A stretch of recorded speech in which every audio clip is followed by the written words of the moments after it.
Our producer doesn't like return games, but we're very interested in return games. This one... How can you be anti-return game of It's near the sports? top of the Like, list. you cannot even care about a sport Yeah. but still be interested in a return game. This one's up there, man. It's not. It's a weird one though because it's not a guy who usually it's the animosity and the anger. It's the Like, LeBron. I want it out of here. Yes, it's Yeah. LeBron returning as the evil villain in Cleveland. This is like a weird one where he's returning, but everybody hates the team and not the player. And joining us Yes. now to talk about it, formerly of The Fan, now with 105.3 The Fan. The mop. In Dallas. Gavin Dawson, at Gavin Dawson on Twitter. You can go give him a follow. Gavin, good morning to you.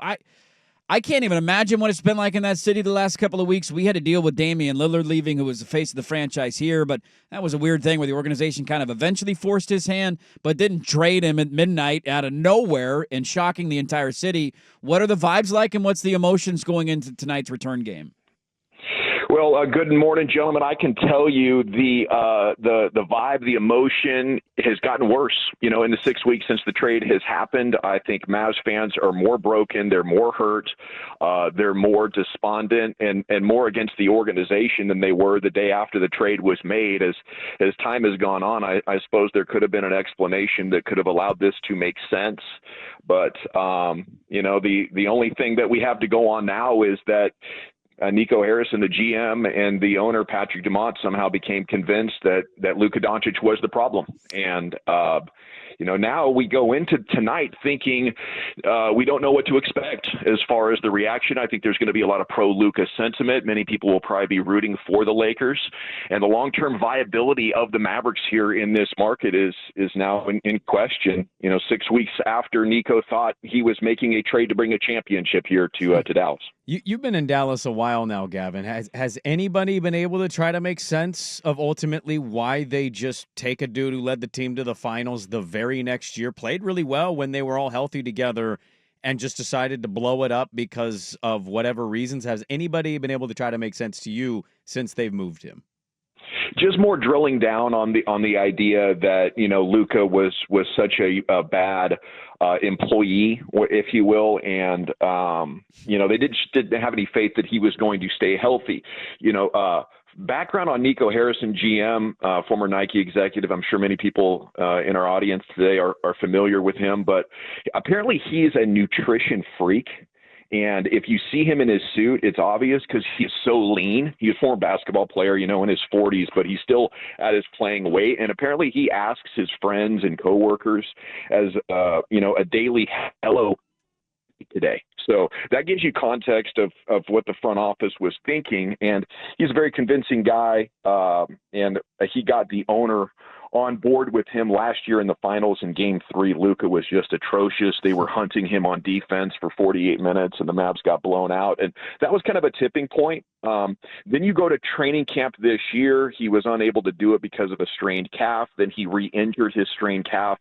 That makes 4 strained calves in 28 months. His conditioning had been an issue pre-draft. He's just not built for cardio. And it's amazing. You can see Luka mid-season, late season, while everybody else is sort of walking to the bench for a timeout. He's got to do like the old man grab the knee thing and catch his breath for 10, 15 seconds. He's a horrible natural cardio athlete. And I think they added that all up with his bad nutrition, his drinking, his smoking, and they just thought this guy cannot lead us to a championship because of, his poor commitment throughout the year. And, Nico is a Kobe Bryant worshiper, so he wants more of that Black Mamba mentality and mold from his star. It's so fascinating. That video for them taking the beer out of his hand last year for the conference final should have been all we needed to know. Like, I don't think I've ever seen that before, but now it all kind of comes full circle. You realize this has been a concern for them for a while. Gavin Dawson, our guest, 105.3 The Fan in Dallas, at Gavin Dawson on Twitter. Does Nico Harrison have the balls to be in the arena tonight, and will the Nepo DuPont guy be in the arena tonight? I believe Nico will be there. I don't know if he'll make it throughout the whole game. The environment could be insane. I don't know. Like in the week after the trade, there was a couple of home games and the Fire Nico chants, and they kicked out people for wearing anti-Nico T-shirts. But then they sort of pulled back from that position. They understood we got to let the fans voice their frustration. But, tonight I think there's an opportunity that this swings back towards ugly. But I'll tell you, Dallas sports fan, North Texas sports fan in general, they usually err on the side of cordial and polite when in public. So, I wouldn't be surprised if it's a very a relatively peaceful trip through the evening, as Luka in the game might get a lot of it. But Luka's probably going to go out there tonight and try to score 40 in the first half. It could turn into a blowout. It could get ugly, and that could lead to fan frustration that might direct some of their ire towards him. It's really a combustible mix tonight. We just we're not quite sure what to expect, other than the fact that it's going to be surreal. Hey, kind of an ownership based question. He gets traded immediately. People hear the reasoning, and even if you agree with their sentiment of the health stuff, like why you don't open up that to the league to get as much stuff in return for Luka trade is, I think, where a lot of people sit of like just kind of stupid in terms of running that. How about Austin Reeves too? Yeah. Maybe throw him into the deal. Maybe have Austin Reeves come back. He's a pretty good player. But there's a lot, society in general is based on this, but conspiracy theory pops up, and the Adelson family from Vegas, and Vegas being a potential NBA market. I'm kind of just curious where all of that, like how long that lasted in the town, and then Mark Cuban selling a huge percentage of this and not being responsible, but then doing this press tour of, it wasn't my decision, and why he sold. I still kind of curious how the dude that's such a fan ends up just randomly saying, I'm selling most of this team, like where all of the ownership stuff sits today in Dallas. Yeah, so Mark Cuban had said 3 years ago he would never sell the team. He said at the presser to announce the sale that he didn't want his kids to have to deal with the pressure of having an entire city, writing every decision that he makes, and having this sort of reaction. I think when Mark sold the team, there was a handshake deal that he was still going to be the governor. And that would have been amazing. But at some point, the Adelson family decided that their son-in-law, Patrick Dumont, was going to be the governor. And that's really when everything changed for the worse, because, you saw in Brooklyn with the Nets when, they traded Damian Lillard for Gerald Wallace, how these new owners just have horrible ideas. And they want to make moves. They want to do things, and they don't know what they don't know. So ultimately, Mark Cuban not being there was what lit the fire that ultimately led to the Luka dismissal. As far as the conspiracy theory goes, the Vegas one was snuffed out pretty quick just because of the relocation would end up costing the league money, and expansion into Vegas would make each of the owners hundreds of millions of dollars. So I don't think they could get the approval or the league blessing to move a team to Las Vegas, especially in a top 5 market with good fan support like Dallas. But, I think the interesting conspiracy theory is Nico's history with Nike, and the ability to sell the league and sell sneakers out of Los Angeles is just so much greater than Dallas. The ratings are down. The Lakers can't drive ratings. The Lakers don't have any assets right now to make a trade for a star player. But, hey, we got this guy, Nico in Dallas, and he has a star player that won't talk to him. Like, Luka stopped communicating with everybody in the Mavericks other than his teammates and the head coach for the last 3 or 4 months. So I think it was a perfect storm, and that's what makes the conspiracy angle interesting, because the NBA just signed a $7 billion TV deal, and last year in Major League Baseball, Diamond Sports proved they can go to the Supreme Court and get out of their broadcasting obligation with the fees, right? I hope this is tracking. So the Supreme Court decided if television networks are no longer making profit with their sports deals, they can just bail.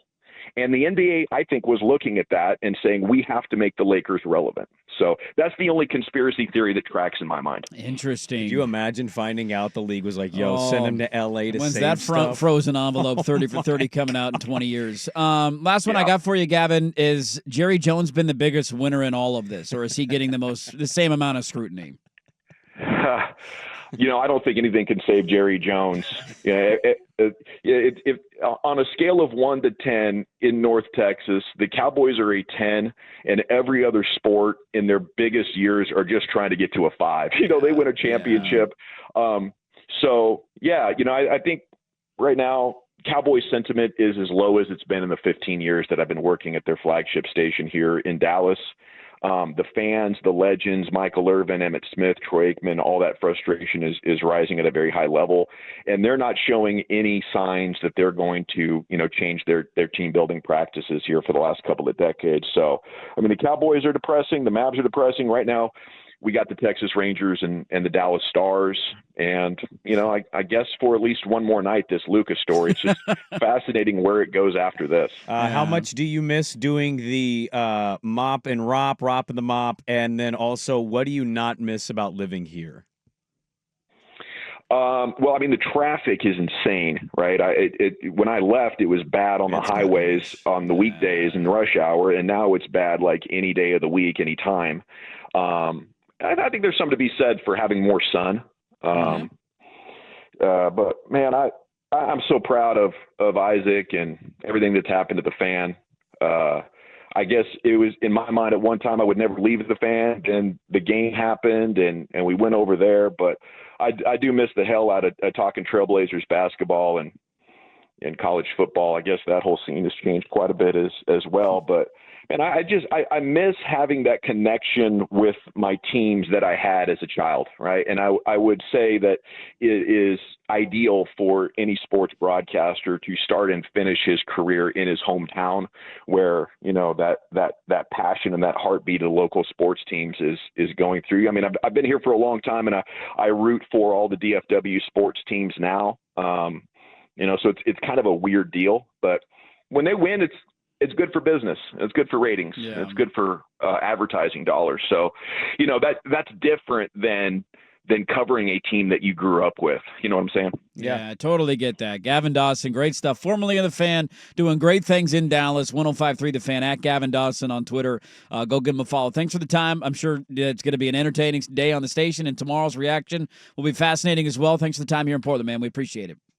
Man, thank you guys. It's an honor. Cheers. There you go. Gavin Dawson. Great stuff from him from Dallas on Luka Doncic returning and what that scene's going to be like tonight. It's, he's saying that they're a cordial crowd. There were funerals for the Mavs organization in the first game they played after trading Luka. I imagine a lot of booing and firing of the GM and the head coach, or excuse me, the GM and the owner of the team in the arena tonight. This is one you got your eyes on. I'm curious to see how it looks. I would put that as maybe biggest sports scandal of all time if they ever found out that they were forced to trade Luka to LA. One of the biggest ever. I can't think of another one. Moving a team in the middle of the night in the NFL, but that wasn't a time we covered sports the way we do now. No. And that was just shady business deals. You're essentially the conspiracy theory is you're fixing the league to have the Lakers be relevant, because you need the Lakers to be relevant. It's impossible not to be thinking stuff like that, though, when you see Anthony Davis is a very damn good player. Yeah. You open that up to the league, and you are getting so much more back in a trade. I'm still shocked. You see Luka last night against Oklahoma City in a Laker uniform, and you're like, doesn't make sense. What is happening? He's back in Dallas tonight in a Laker uniform, and we'll see what this scene looks like. I'll be glued to it tonight to see how it all goes down.